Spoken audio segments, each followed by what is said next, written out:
হ্যাঁ হ্যাঁ, যাবি তো? হ্যাঁ, আমিও যাবো। হ্যাঁ, খুব মজা হচ্ছিল, বল। মা, চাউমিন বানা দাও না, খুব খিদে পেয়েছে। বাবা দেখো, মা বানিয়ে দিচ্ছে না। হ্যাঁ হ্যাঁ, ঠিক আছে। কি ব্যাপার, তখন থেকে মেয়েটা চাউমিন খাবে বলতে তুমি একটু বানিয়ে দিতে পারছো না? দিচ্ছি তো। শুধু ফোনে ফোনে।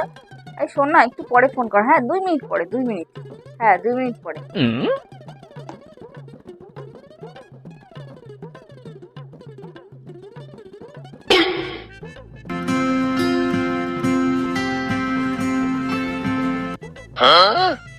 তুই এমন কি করলি ফোনের মধ্যে যে তোর মা বারবার আসছে আর ফোনটা কেটে দিচ্ছে? মাসির নাম্বারটা পিসির নাম্বারে সেভ করে দিয়েছি। ও, এর জন্যই ফোনটা বারবার কেটে দিচ্ছে তোর মা।